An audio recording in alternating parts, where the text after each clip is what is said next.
नमस्कार, देश की बात में हाजिर है। पहले बात कर्नाटक की, जहां बीजेपी की लिस्ट आखिरकार आ ही गई। 224 विधानसभा सीट में से 189 के नाम लिस्ट सामने आ गए हैं, जिनमें 52 नए उम्मीदवार हैं। जिन उम्मीदवारों को टिकट दिया गया है उनमें ओबीसी के 32, अनुसूचित जाति के 30 और अनुसूचित जनजाति के 16 उम्मीदवार शामिल हैं। 8 महिला उम्मीदवार हैं। लेकिन देरी शायद इसलिए क्योंकि दिल्ली में आलाकमान को अंदेशा था, विरोध के स्वर कुछ महत्वपूर्ण नेताओं की तरफ से सामने आ ही गए।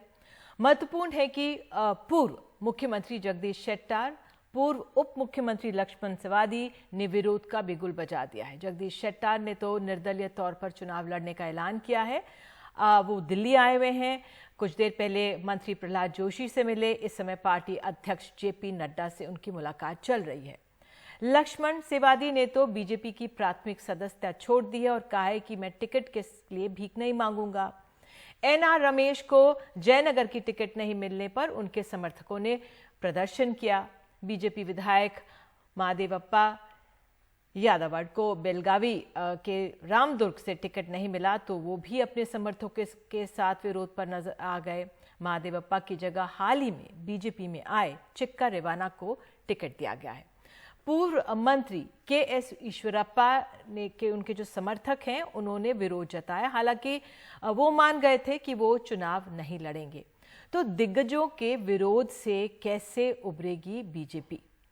हमारे साथ आपको बता दें, पहले आइए सुन लेते हैं कि जगदीश शेट्टर ने क्या कहा है और डीके शिवकुमार जो कांग्रेस के नेता उन्होंने क्या कहा है। सुन लेते हैं पहले। I will reach Delhi at about in between 2 to 3. So after 3 o'clock, and I will communicate to the National President's office, and time will be fixed. After reaching the Delhi, time will be fixed. I am always positive person, so I expect positive things will be happen. Today, tomorrow, we have to see what will happen, and I think High Command and our state leaders will specify all the things. और आइए सुनते हैं DK Shivkumar Congress के नेता ने क्या कहा है। They are not targeting today. They are targeting every day. All my friends have been raided. All my friends, business friends, whether they support me or not, they have been warned by the income tax, ED, and all BJP people not to support us. And politically also they are targeting us. It is their right. We have the people of Karnataka. They will respect us. They will throw them out. I wish them all the best. तो अपने आप में जो कर्नाटक का घमासान है वो बहुत अहम होने वाला है। बीजेपी ने अपनी जो लिस्ट है वो जारी कर दी है। 80% नामों की एक तरह से कह सकते हैं। 224 अगर विधानसभा की सीट है तो 189 के करीब नाम सामने आ चुके हैं। इसमें 52 नए चेहरे हैं। ये एक अहम बात है जो मैं शुरुआत में कहना भूल गई। 52 नए चेहरे हैं। जो आप ये तस्वीर देख रहे हैं वो आप देख रहे हैं लक्ष्मण सवदी की, पूर्व उप मुख्यमंत्री हैं यहाँ के, और इन्होंने कहा है कि मैं तो पार्टी की प्राथमिक सदस्यता छोड़ने जा रहा हूँ अपने आप में, क्योंकि मैं टिकट के लिए भीख नहीं मांगूंगा। तो ये अपने आप में एक महत्वपूर्ण चुनौती है बीजेपी के लिए। लेकिन जिस तरह से 52 नए चेहरे आए हैं सामने, वो बहुत अहम है। जगदीश शेट्टर का एक और बयान सामने आया है, आइए पहले उनको सुन लेते हैं।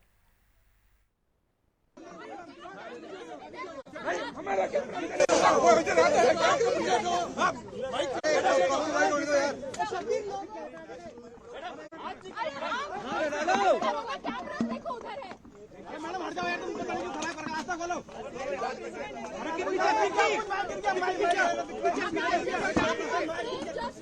मैडम साइलेंट करो, हम बात कर रहे हो नहीं।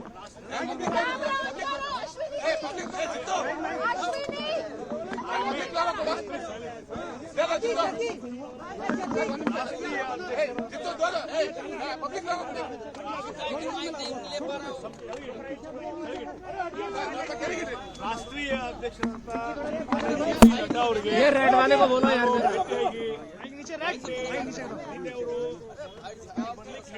नीचे करो उसको माइक ये रेड वाला किसका है जरा नीचे करो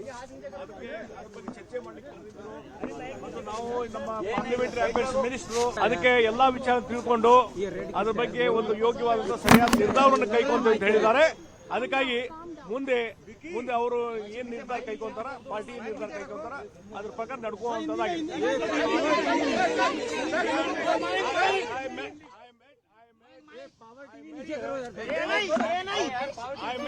तो ये अपने आप में बहुत अहम है कि किस तरह से कर्नाटक की जो सियासत है और जो दिग्गज नाराज हैं उनको किस तरह से मनाया जाएगा। हमारे सहयोगी रवीश रंजन शुक्ला हमारे साथ मौजूद हैं। आपको बता दें वो जिस तरह से जगदीश शेट्टर दिल्ली आए हुए हैं उनको ट्रैक कर रहे हैं। पहले प्रहलाद जोशी से मिले। इस समय क्या हो रहा है रवीश, हम आपसे जानना चाहेंगे। कर्नाटक की राजनीति दिल्ली में इस समय सुलझाई जा रही है, जो दिग्गज नाराज हैं, रोष में हैं, क्या हो रहा है वहां पर? आज देखिए निधि, तकरीबन जो है वो 45 मिनट से ज्यादा की बैठक जो है वो जेपी नड्डा, प्रहलाद जोशी और जगदीश शेट्टर के बीच में हुई। और उसके बाद में अभी जब जगदीश शेट्टर बाहर निकले तो बहुत ही कॉन्फिडेंट लग रहे थे और साथ में मीडिया से बातचीत में उन्होंने ये कहा कि जेपी नड्डा जी से उनकी बातचीत हुई है। उन्होंने जेपी नड्डा जी को बताया है कि वो 6 बार जो है वो विधायक रहे हुए हैं, लोकप्रिय नेता हैं और खुद उनके जो कॉन्स्टिट्यूएंसी है वहां की जनता ये चाहती है कि मैं चुनाव लड़ूं। और साथ में उन्होंने ये भी जोड़ा बहुत कि वो चुनाव लड़ेंगे। और जेपी नड्डा के बारे में बताया कि जेपी नड्डा ने उनको आश्वासन दिया है कि वो दूसरे नेताओं से बातचीत करने के बाद में वो बताएंगे अपना निर्णय। तो लगभग ये लग रहा है कि निधि वो जो जगदीश शेट्टर हैं वो दूसरी सूची बीजेपी की अगर आज या फिर कल जारी होती है तो उसमें उनका नाम रहने की संभावना है, क्योंकि उनकी जो बॉडी लैंग्वेज है वो बहुत ही आत्मविश्वास से भरे हुए थे। खुद प्रहलाद जोशी से हम लोगों ने बात करने की कोशिश की, लेकिन प्रहलाद जोशी ने ये कहा कि आज चूंकि जगदीश शेट्टर का दिन है वही मीडिया से बात करेंगे, वही मीडिया को ब्रीफ करेंगे। तो अब जो है वो जेपी नड्डा के पाले में गेंद जो है वो जो जगदीश शेट्टर हैं वो डाल चुके हैं। देखना होगा कि जब दूसरी सूची बीजेपी की जारी होती है तो उसमें उनका नाम होगा या नहीं। लेकिन उच्च जो सूत्र हैं जो बीजेपी के वो यही बता रहे हैं कि लगभग उनका टिकट जो है वो फाइनल हो गया है। जैसा कि आज हम लोग बीएस येदियुरप्पा को भी सुन रहे थे। बीएस येदियुरप्पा क्योंकि ने बोला कि जी रवीश, येदियुरप्पा ने कर्नाटक में बैठ के कहा है कि जगदीश शेट्टर को टिकट मिलेगा। तो अपने आप में वो पहले चले गए थे बैठक से, लेकिन उन्होंने कहा है, मैं एनआई पे उनको बाइट देख रही थी, उन्होंने कहा है कि जगदीश शेट्टर को टिकट मिलेगा। तो येदियुरप्पा वहां से एक तरह से अपनी जो मन की इच्छा है वो आला कमान तक पहुंचा रहे हैं। जी बिल्कुल निधि, क्योंकि दोनों ही जो लिंगायत वर्ग है वहाँ से आते हैं और ये माना जाता है कि जगदीश शेट्टर जो है वो येदियुरप्पा के खास हैं। तो एक तरीके से येदियुरप्पा ने भी आज जो है वो संदेश दिया है आला कमान को कि जगदीश शेट्टर को जो है वो टिकट मिलना चाहिए। आज जब 45 मिनट की बैठक हुई है उसके बाद जब जगदीश शेट्टर बाहर निकले हैं तो मुस्कुराते हुए निकले हैं। उनका जो बॉडी लैंग्वेज था उससे भी यही लग रहा था कि उनको आश्वासन जो है वो पूर्णतः मिला है। अब जेपी नड्डा ने उनको ये कहा है कि दूसरे नेताओं से डिस्कस करने के बाद में वो अपना फैसला देंगे। लेकिन बीजेपी के सूत्र ये बता रहे हैं कि जगदीश शेट्टर का जो टिकट है वो लगभग पक्का है। जी बहुत बहुत धन्यवाद, आप इस खबर पर नजर बनाए रखें। अब हमारे साथ खास मेहमान हैं तेजस्वी सूर्या, राष्ट्रीय अध्यक्ष बीजेपी युवा मोर्चा, हमारे साथ जुड़ गए। बहुत बहुत धन्यवाद तेजस्वी सूर्या जुड़ने के लिए, समय निकालने के लिए। अब आप सुन ही रहे हैं, देख ही रहे हैं, जो इतना दिग्गज विरोध कर रहे हैं, जो सीट्स ऐलान हो गई हैं, देर में हुई, लेकिन जो विरोध हो रहा है दिग्गजों द्वारा, बीजेपी उससे कैसे उबरेगी? निधि जी आपकी आवाज, हेलो जी, आपको मेरी आवाज आ रही है? अभी आ रही है, but there is some issue. मुझे बीच बीच में कट हो रहा है। We will rectify it. जी अच्छा, अब आप मुझे क्या सुन पा रहे हैं ठीक से? मेरा सवाल यही है कि जो दिग्गजों का विरोध है उससे कैसे पार पाएगी बीजेपी?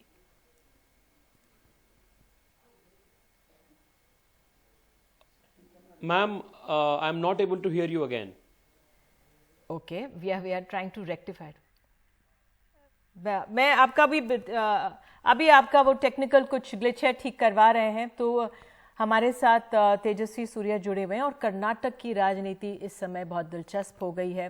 किस तरह से सीटों का वितरण हो चुका है, कांग्रेस अपनी लिस्ट जारी कर चुकी है, लेकिन बीजेपी के खेमे में जिस तरह से अभी लिस्ट जारी हुई है बहुत अहम है। 52 नए चेहरे उतारे गए हैं, आपको बता दें। और जिस तरह से कहा गया गुजरात मॉडल, गुजरात में भी जब अभी हाल ही में चुनाव हुए थे नए चेहरों को उतारा गया था, तो एंटी इनकम्बेंसी को मात देने के लिए बीजेपी ने 52 नए चेहरे उतारे हैं।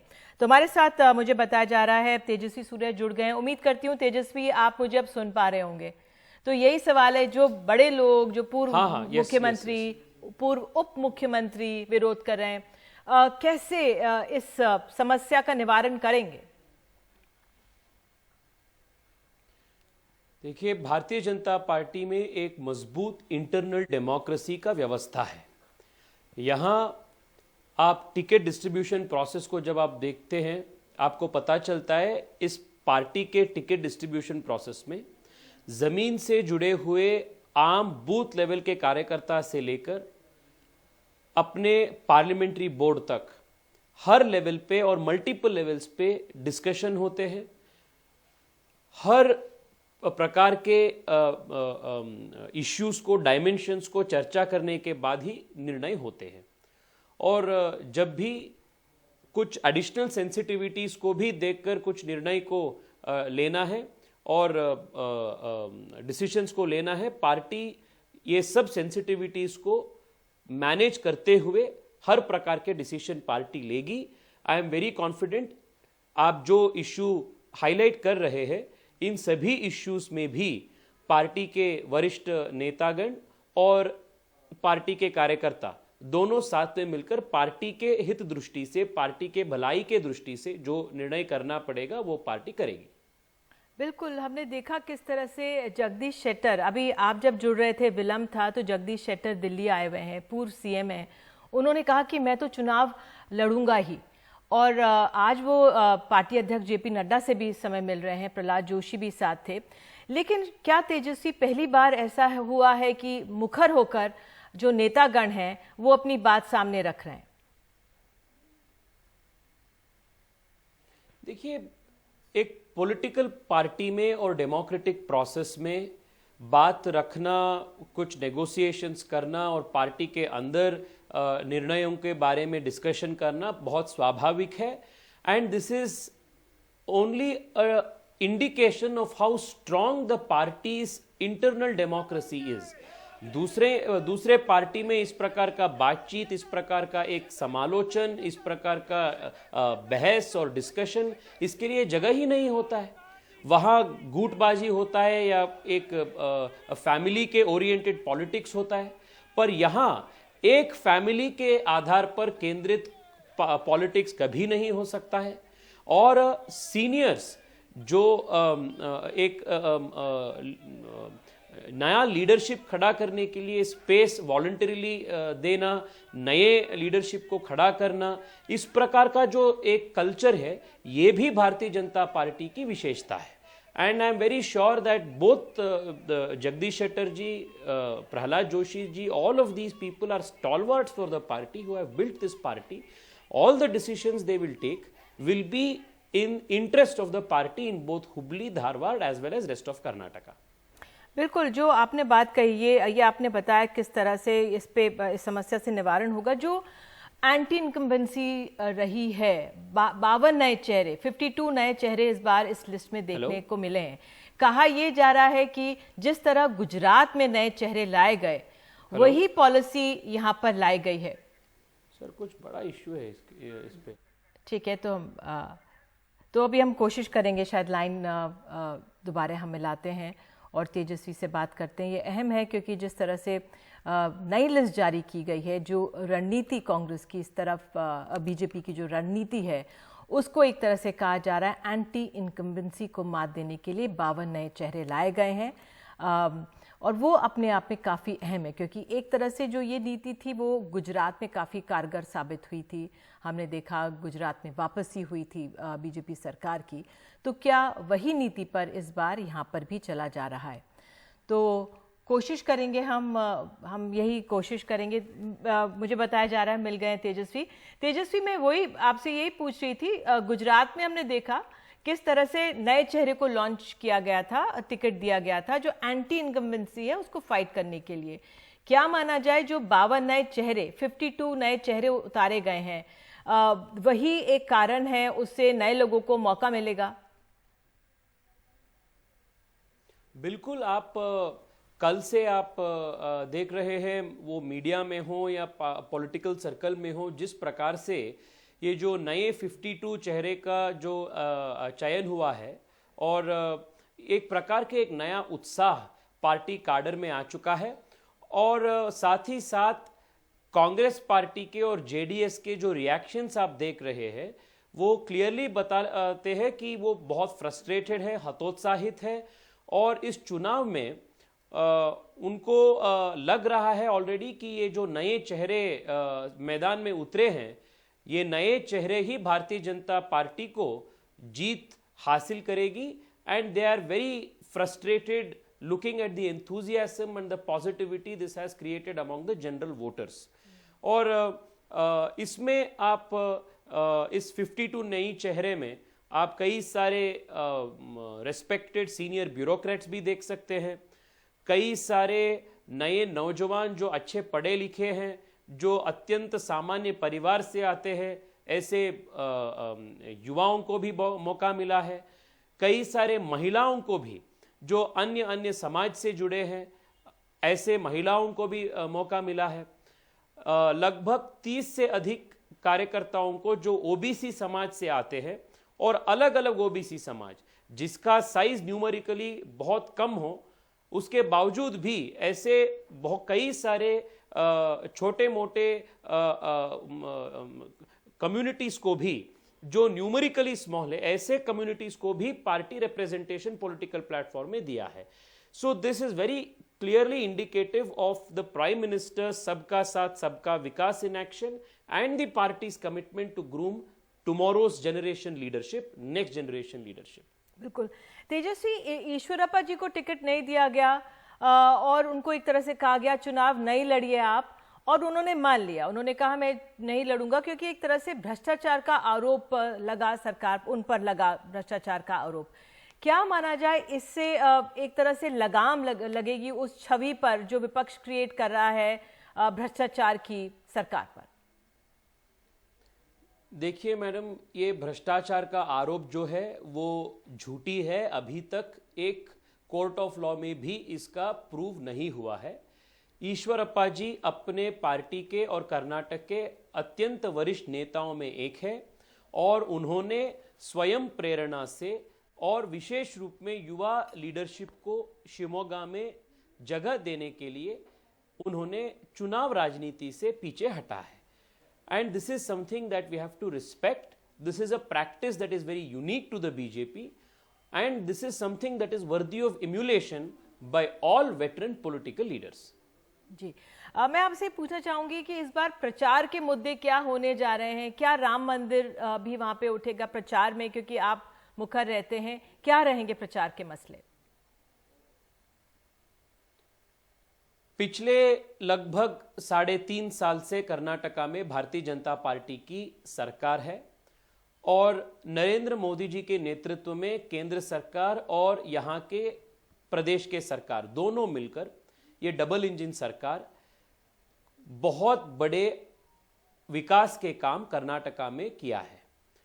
जो मुद्दे कई सालों से, दशकों से पेंडिंग थे, ऐसे बहुत सारे इश्यूज को बोम्माई सरकार, बीजेपी सरकार, मोदी जी के आशीर्वाद के वजह से वो बहुत सारे दशकों से पेंडिंग जो इश्यूज थे उसको समाधान करने में सफल हो चुका है। So the main plank of our election is going to be the development undertaken by the double engine government and of course the vision of the Bharatiya Janata Party for the next coming 5 years for Karnataka. जी, आखिरी सवाल आपसे, आपके लिए कौन से मसले मुद्दे अहम होने वाले हैं तेजस्वी? कभी कभी आप पर ध्रुवीकरण का आरोप लगता है आपके बयानों पर, तो आप कौन से मसलों को उठाएंगे? कर्नाटका देखिए पूरे देश में अत्यंत प्रगतिशील प्रदेशों में एक है। पिछले 5-6 साल में लगातार फॉरेन डायरेक्ट इन्वेस्टमेंट अट्रैक्ट करने में नंबर 1 स्थान पर कर्नाटका है। महाराष्ट्र के बाद पूरे देश में जीएसटी कलेक्शन में नंबर 2 स्थान पर कर्नाटका है। देश के नंबर 1 स्थान पर in terms of innovation index पे कर्नाटका है। पूरे देश में 10 से अधिक फंक्शनल एयरपोर्ट्स होने वाले काम करने वाले फंक्शनल एयरपोर्ट्स जो जिस प्रदेश में है वो कर्नाटका है। आज भी पूरे देश में फास्टेस्ट ग्रोइंग सिटी पूरे देश में बेंगलुरु है जो कर्नाटक के राजधानी है। सो आने वाले 5 साल जो है वो पूरे कर्नाटका के लिए अत्यंत महत्वपूर्ण 5 साल है, क्योंकि नरेंद्र मोदी जी के जो $5 ट्रिलियन इकोनॉमी के सपने हैं वो सपना साकार करने के लिए $1 ट्रिलियन इकोनॉमी का कंट्रीब्यूशन कर्नाटका कर सकता है, and that is the strength of Karnataka. So whether it is my commitment or the party's commitment, it is for this overall development and progress of Karnataka. This is our main issue for the elections. बहुत बहुत धन्यवाद तेजस्वी सूर्या जुड़ने के लिए। और आप तेजस्वी सूर्या का कहना है कि इस बार चुनावों में विकास बीजेपी का अहम मुद्दा रहने जा रहा है। तो आइए देश की बात में आगे बढ़ते हैं और तीसरे मोर्चे को लेकर, थर्ड फ्रंट को लेकर अब एक अहम खबर आपको बता दें। बिहार के मुख्यमंत्री नीतीश कुमार दिल्ली में हैं। कांग्रेस के अध्यक्ष मल्लिकार्जुन खड़गे राहुल गांधी से मुलाकात की और आपको बता दें इस बार तेजस्वी यादव उनके साथ थे और एक साझा तस्वीर भी सामने आई। नीतीश कुमार ने कहा कि ऐतिहासिक निर्णय लिया गया है, लेकिन ये सवाल उन्होंने टाल दिया कि 2024 में विपक्ष की अगुवाई कौन करेगा। हालांकि कुछ ही देर में वो अरविंद केजरीवाल से भी मिलने जा रहे हैं।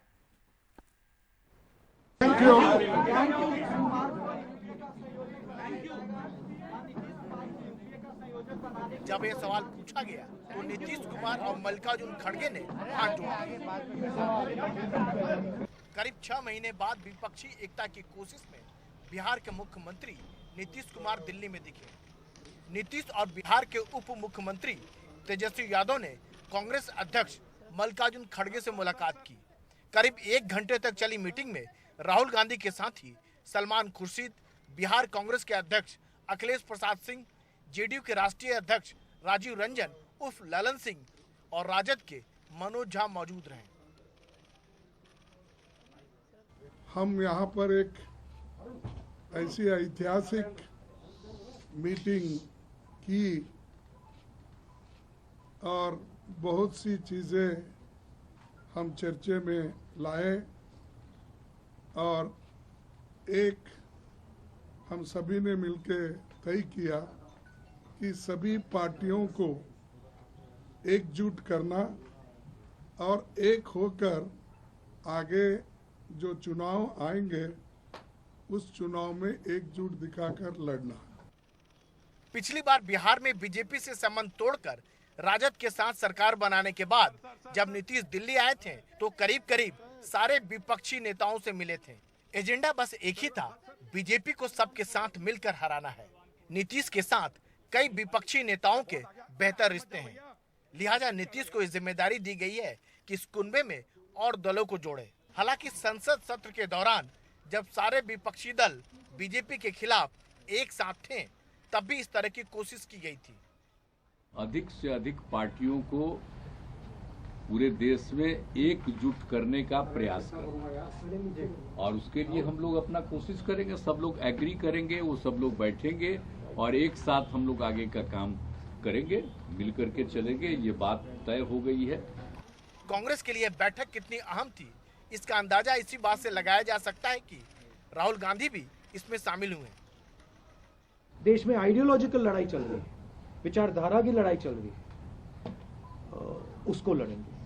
जो इंस्टीट्यूशंस पर आक्रमण हो रहा है, जो देश पर आक्रमण हो रहा है, उसके खिलाफ हम सब एक साथ मिलकर खड़े होंगे।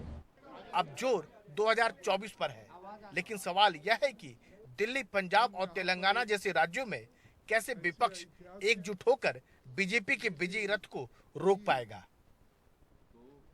यह सही है कि विपक्षी एकता की राह में बहुत सारे रोड़े हैं, इतने यह कि यह असंभव जान पड़ती है। लेकिन राजनीति की एक परिभाषा यह भी है कि यह असंभव को साधने का काम यह है। अब सवाल यह है कि इतनी सारी कोशिशों से एकता संभव होती है या नहीं। नई दिल्ली में मुरसलीन और सचिन गुप्ता के साथ राजीव रंजन, एनडीटीवी इंडिया। और आइए सुनते हैं अनुराग ठाकुर का क्या कहना है विपक्षी एकता पर। भ्रष्टाचार के दलदल में डूबे कुछ दल जब एक जगह इकट्ठे होते हैं तो महाठगबंधन बनता है। भ्रष्टाचार छिपता नहीं है, लोग इनकी नीतियों को जानते हैं कि ना इनके पास कोई नीतियां हैं, ना नेतृत्व है, ना ही साफ नीयत है। और जब नीयत में ही खोट हो तो जनता कभी वोट नहीं देती। और 2014 में 2019 में बहुत प्रयास इन्होंने किए, यही ठगबंधन बना था। 2017 में 2022 में उत्तर प्रदेश में भी महाठगबंधन बना था, नहीं हो पाया कुछ। और आइए बात अब राजस्थान से जुड़ी हुई। राजस्थान को आज पहली वंदे भारत सौगात मिली है। इस मौके पर प्रधानमंत्री मोदी और राजस्थान के मुख्यमंत्री अशोक गहलोत साथ दिखे। जयपुर में मुख्यमंत्री हो रहे कार्यक्रम में मौजूद थे तो प्रधानमंत्री वीडियो कॉन्फ्रेंसिंग के जरिए इसमें जुड़े। प्रधानमंत्री मोदी ने इस मौके पर गहलोत पर चुटकी लेते हुए कहा है कि वो अभी राजनीतिक आपाधापी से गुजर रहे हैं और राजनीतिक संकट होते हुए भी कार्यक्रम के लिए वक्त निकाला है। प्रधानमंत्री ने आरजेडी पर हमला करते हुए कहा कि पिछली सरकारों में रेलवे भर्ती घोटाला किया गया। और उधर आपको बता दें कि राजस्थान के मुख्यमंत्री अशोक गहलोत ने प्रेस कॉन्फ्रेंस में सचिन पायलट पर पूछे गए सवालों से बचते नजर आए और सचिन पायलट को लेकर उठे हर सवाल पर उन्होंने कहा कि मेरा एक ही लक्ष्य है, महंगाई से जनता को राहत दिलाना। कोई क्या कर रहा है उससे मतलब नहीं है उनका। और आपको बता दें कि कल सचिन पायलट अपनी ही सरकार के खिलाफ अनशन पर थे, आज वो दिल्ली में हैं। और अब बताया जा रहा है कि जो राज्य प्रभारी रंधावा हैं वो पार्टी अध्यक्ष मल्लिकार्जुन खड़गे से कल सुबह मुलाकात करेंगे। सोशल सिक्योरिटी जिसको मैं बहुत महत्व दे रहा हूँ कि मैं कह चुका हूँ, आपको कहना चाहूँगा मेरा लक्ष्य 2030 है।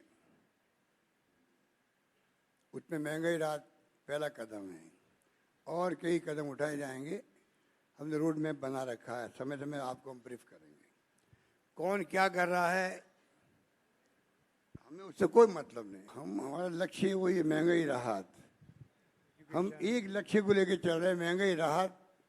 उसके अलावा हमारा कोई ध्यान जाते ही नहीं, राइट लेफ्ट जाते नहीं ध्यान। सचिन पायलट के धरने के ठीक एक दिन बाद जो मुख्यमंत्री अशोक गहलोत का प्रेस कॉन्फ्रेंस था, पूरा उनका फोकस ये था कि वो जो स्कीमों को लेकर जा रहे हैं अगले इलेक्शन में ही वही उनका लक्ष्य रहेगा। उन्होंने मिशन 2030 की बात करी है। उन्होंने कहा है कि राजस्थान में जो ह्यूमन रिसोर्स है उसको सबसे बेहतर बनाना है। और दूसरा जो मुख्यमंत्री ने कहा है, जब उनको बार बार पायलट के बारे में सवाल किया गया तो उन्होंने कहा भाई मैं लेफ्ट राइट नहीं देखूंगा और मेरा सिर्फ 1 पॉइंट एजेंडा है, महंगाई राहत कैंप। ना क्या है ये महंगाई राहत कैंप?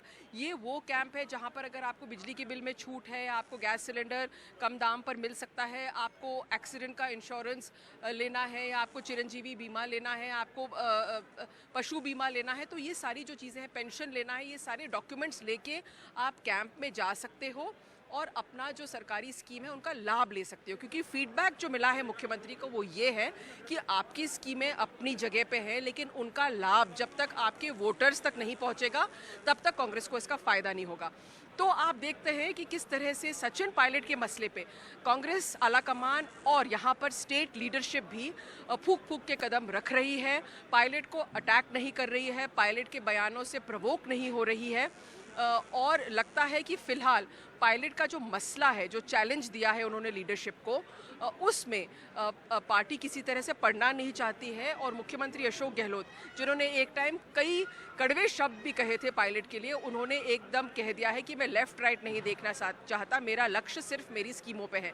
यानी कि पायलट को आड़े हाथे लेने के लिए अभी कोई तैयार नहीं है, ना तो सेंट्रल कांग्रेस में और ना ही राजस्थान स्टेट लीडरशिप में।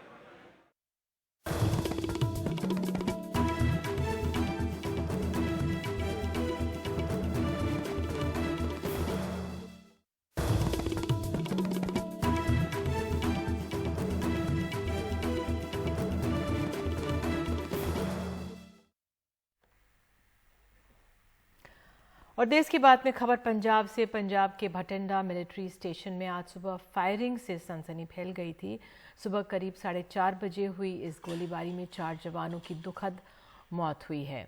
फायरिंग ऑफिसर्स मेस में हुई है और इस घटना के तुरंत बाद आपको बता दें क्विक रिएक्शन टीम सक्रिय हो गई, पूरे इलाके की घेराबंदी कर ली। फिलहाल तलाशी अभियान तब चला। फायरिंग की वजह पता नहीं चली। हालांकि एसएसपी भटिंडा ने एनडीटीवी को बताया कि कोई आतंकी हमला नहीं है, ये अंदर का मामला है। आपसी टकराव की आशंका जताई जा रही है।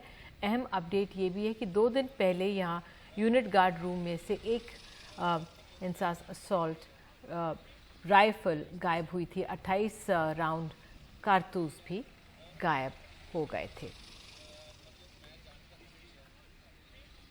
किस चीज के लिए किस चीज के अंदर कोई वारदात हो गई है? 3-4 चौकी कहते हैं 3-4 नहीं, एम्बुलेंस अकेली आई है, कोई डॉक्टर कोई मेडिकल असिस्टेंस नहीं बुलाया था? सर अभी सारा जनसेवा की टीम आ रही है उधर से, अभी और भी एम्बुलेंस आएगी। सरकारी आएंगी। ये तो 3 एम्बुलेंस आई है अभी इस टाइम सारा जनसेवा की। अच्छा, और भी बुलाएंगे? तो हमारे साथ हमारे सहयोगी राजीव रंजन मौजूद है। राजीव, इस मामले में क्या अपडेट?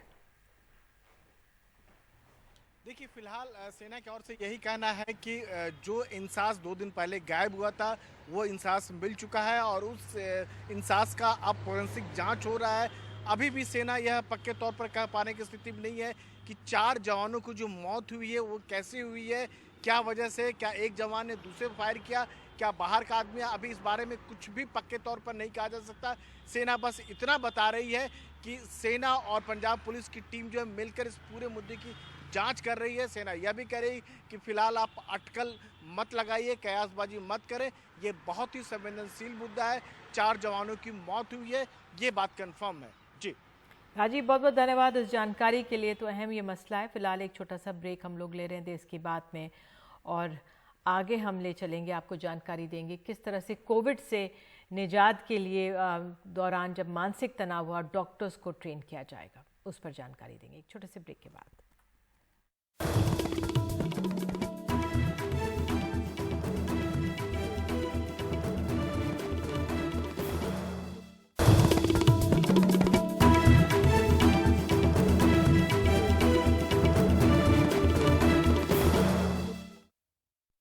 भटिंडा से जुड़ी हुई बड़ी खबर हमारे पास है। एनडीटीवी को एफआईआर की कॉपी मिल गई है। सेना के मेजर ने दर्ज कराई है एफआईआर, और हमारे साथ हमारे सहयोगी राजीव रंजन मौजूद है। राजीव, इसमें क्या क्या कहा गया है जो एफआईआर की कॉपी मिली है आपको?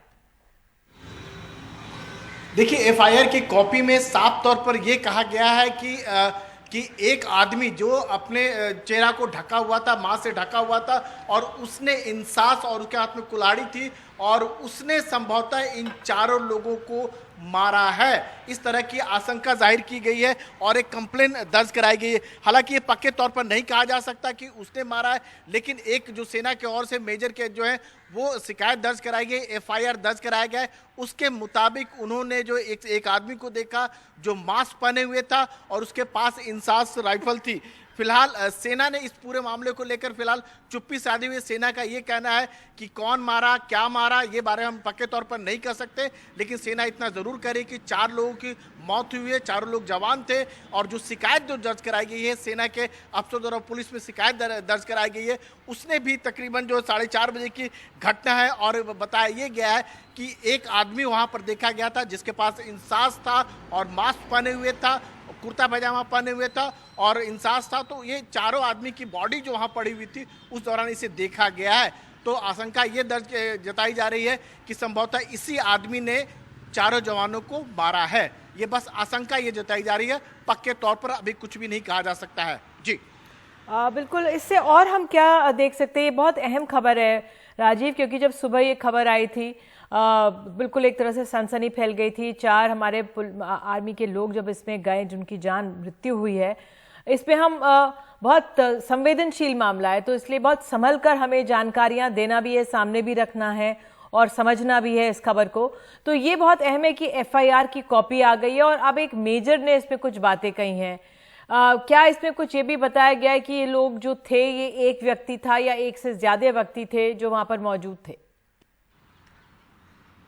देखिए, जो शिकायत दर्ज कराई गई है सेना के मेजर द्वारा, जो पुलिस में शिकायत दर्ज कराई गई है, उसके मुताबिक एक आदमी था। कौन आदमी था, उसके साथ दूसरे आदमी भी था, इस बारे में कोई जानकारी मिल नहीं पाई है। बस इतनी जानकारी मिल पाई है कि मध्यम कदकाठी का वो आदमी ये था, मास्क पहने हुए था, कुर्ता पैजामा पहने हुए था और उसके हाथ में इंसास देखा गया था। आपको ये भी बता दें कि सेना आधिकारिक तौर पे बता चुकी कि 2 दिन पहले इंसास गायब हुआ था और उसके साथ 28 कारतूस भी गायब हुए थे। सेना ने अभी लिखित तौर पर यह भी बताया गया है कि सेना को इंसास मिल गया है जो भटिंडा मिलिट्री बेस में, और अब उसकी फॉरेंसिक जांच चल रही है। यानी फॉरेंसिक जांच के जरिए इस बात का पता लगाया जा सकता है कि इस इंसास का इस्तेमाल जो है, जो 4 जवानों की मौत हुई है, क्या उसमें इस वेपन का इस्तेमाल हुआ है या नहीं हुआ है। सेना का ये कहना है कि पूरा मामले की जांच करने के बाद ही वह कुछ कह सकती है। इस पुलिस और सेना जो है, क्या आला अधिकारी जो है, इस पूरे मामले की जांच कर रहे हैं। सेना यह भी कह रही है कि 4 जवानों की मौत हुई है, 4:35 की एक घटना है और एक काफ़ी संवेदनशील मुद्दा है। और यही वजह है कि सेना जो है मीडिया के साथ जो भी जानकारी शेयर कर रही है, बहुत फूंक फूंक के शेयर कर रही है ताकि कोई गलत जानकारी बाहर ना निकले। आपको बता दें कि ये आरटी की यूनिट है और पंजाब पाकिस्तान बॉर्डर से सटा हुआ पंजाब में है, तो काफ़ी सेंसिटिव मिलिट्री बेस कह सकते हैं आप इसे। बिल्कुल, बहुत ही संवेदनशील ये पूरा मामला है राजीव, और इसमें एक तरह से ये भी इसकी झलकता है कि किस तरह से ये लोग भाग निकलने में कामयाब हुए। शायद ये भी संकेत दिया जा रहा है कि जो आसपास जंगल है वहाँ पर ये लोग चले गए हों, अब इनकी धरपकड़ भी होगी, ये बहुत अहम है। तो उस लिहाज से क्या अब आगे कार्रवाई हो रही है, क्या कुछ डिटेल्स आपको अन्य सूत्रों के हवाले से मिल रही हैं? देखिए, सेना की ओर से जो जानकारी दी गई थी कि जैसे ये फायरिंग की घटना हुई, यानी घटनास्थल पर गोलाबारी हुई, सेना के जो क्विक रिएक्शन टीम होता है, हर मिलिट्री बेस में होता है जहां पर तैयार होते हैं। अगर इस तरह की तुरंत कोई घटनाएं होती है तो तुरंत को स्पॉट पर पहुंचने के लिए कहा जाता है। तुरंत क्विक रिएक्शन टीम सेना की वहां पहुंच गई, पूरे एरिया को कार्डन ऑफ कर लिया गया, पूरी तलाशी अभियान चलाई गई और उसी तलाशी अभियान का नतीजा ये था कि इंसास मिल गया। अब उसकी फोरेंसिक जांच हो रही है। ये कयास ज़रूर लगाए जा रहे हैं कि संभवतः हो सकता है कि जिसने इस घटना को अंजाम दिया हो कहीं बाहर चला गया हो या भाग गया हो, लेकिन इस मिलिट्री बेस से किसी को बाहर जाना या बाहर के लोगों का अंदर आना बहुत आसान नहीं है। बहुत संवेदनशील बेस है ये, पाकिस्तान बॉर्डर से सटा हुआ, वैसे भी यहाँ सुरक्षा काफ़ी कड़ी रहती है। तो हो सकता है कि आसपास का जंगल है, भटिंडा जो मिलिट्री बेस है वहाँ चला गया हो, लेकिन ये सब कुछ अभी कह सकते हैं कि जांच के दायरे में है। सेना और पुलिस की टीम बाकायदा लगे हुई है, सैकड़ों की तादाद में जो जवान जो हैं वो तलाशी अभियान चला रहे हैं और उम्मीद की जानी चाहिए कि सेना के पास जब पुख्ती तौर पर अब जानकारी आ जाएगी तब वो मीडिया के साथ शेयर करेगी। लेकिन सेना का ये कहना है कि बहुत ये दुख वाली बात है कि उसके 4 जवानों की मौत हुई है।